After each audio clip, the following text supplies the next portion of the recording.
అందుకనే టెక్నీషియన్లకి డైరెక్టర్లు అందరికీ చెప్తున్నాను, మీరు సినిమాలో తీయండి, ప్రొడక్షన్ మేము చేస్తాం, మీరు చేసిన ఇంకో డైరెక్టర్ వస్తాడు. ఇది టాలెంట్, ఇది ఆస్తి కాదు, ఇది ఎవడు బ్రెయిన్ అటు. సుజిత్ అనేవాడు సినిమా చూశాడు, ఓజీ చూస్తుంటే వణుకు వస్తుంది నాకు. సినిమా చూశాడు, అట్లాంటి సుజితులు 10 మంది వస్తారు. ఇక్కడ ఎవరు రావచ్చు? హరీష్ శంకర్ అనేవాడు ఒక మామూలు సామాన్యమైన మధ్య తరగతి ఒక అద్భుతమైన ఒక బ్రాహ్మణ కుటుంబంలో పుట్టిన ఒక కుర్రాడు వచ్చి గబ్బర్ సింగ్ సినిమా తీసా అంటే ఇది ఏం టాలెంట్? ఎవరపై ఇలా దాసనాడు రావా ఏనా?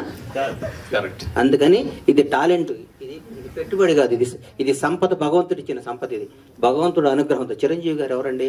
ఒక మామూలు వెంకట్రావు గారు కానిస్టేబుల్, హెడ్ కానిస్టేబుల్ కొడుకు, భారతదేశాన్ని శాసిస్తూ రాబోయే 4-5 తరాలకి బేసేసి ఒక చిరంజీవి అనే పేరు రాబోయే 100-150 ఏళ్ళు కూడా పలానా టైంలో మెగాస్టార్ చిరంజీవి అనే ఉండేవాడ.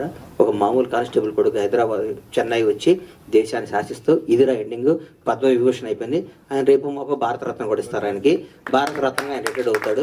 అట్లా చరిత్రలో కొందరే ఉంటారు, కొన్ని లిమిటెడ్. భగవంతుడు కొన్ని ఈ మధ్య మా ఫ్రెండ్ని అడిగా, ఈ వాచ్ ఎంత అంటే 40 కోట్లు అన్నాడు పెట్టుకుంటే. లలిత జ్యువెలరీ ఒక ఫ్రెండ్ ఆయన అడిగితే అదేంటన్నా లిమిటెడ్ ఎడిషన్ 8 చేశాడు అన్న, ఉంటాయన్నా తర్వాత చేయరా అన్నాడు. అట్లాగే భగవంతుడు కొన్ని లిమిటెడ్ ఎడిషన్ మనుషులు పుట్టిస్తాడు.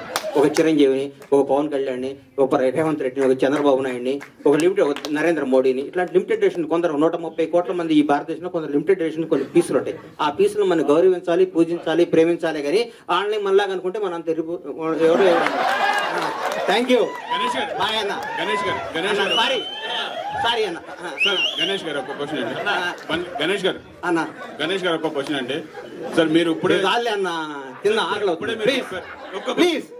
ఇప్పుడే చెప్పారు మీరు, అంటే పూరి జగన్నాథ్ గారు, హరీష్ శంకర్ గారు మీకు ఇష్టమైన డైరెక్టర్లని.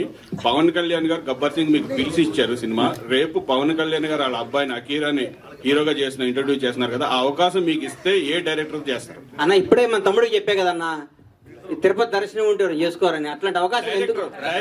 అది ఊహించుకుంటేనే ఆనందంగా ఉందన్న. కొత్త జర్నలిస్ట్ లో అడుగుతారట ఫాస్ట్ గా. రమేష్ రెడ్డి గారికి రమేష్ రెడ్డి గారికి ఒకసారి. గణేష్ గారు రమేష్ రెడ్డి గారు నువ్వు అడగ ఇంకా అడగండమ్మా.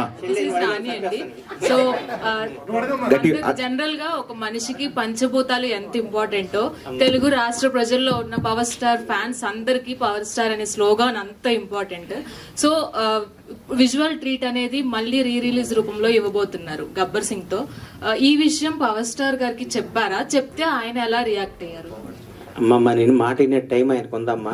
ఆయన మాట్లాడితే ఆంధ్రప్రదేశ్ ప్రజలు ఈ రాష్ట్రాన్ని నంబర్ 1 చేయాలి, ప్రజలు ఏం చేస్తున్నారు, పంచాయతీలు ఏం చేస్తున్నాయి, ఎట్లా 20 గంటలు పనిచేస్తున్నాడు. మా ఆయన ఇప్పుడు కూడా మా సినిమా గురించి, ఈ కలెక్షన్ల గురించి మాకు టైం ఇచ్చే టైం ఆయన ఉన్నారమ్మా. ఆయన 20 గంటలు పనిచేస్తూ రాష్ట్రాన్ని భారతదేశంలో నంబర్ 1గా ఎట్లా చేయాలనే సంకల్పంతో ముందుకు పోతున్న ఆయన్ని తలుచుకోవటం తప్ప ఆయన కలుసుకోవటం ఉంటుందమ్మా. Thank you.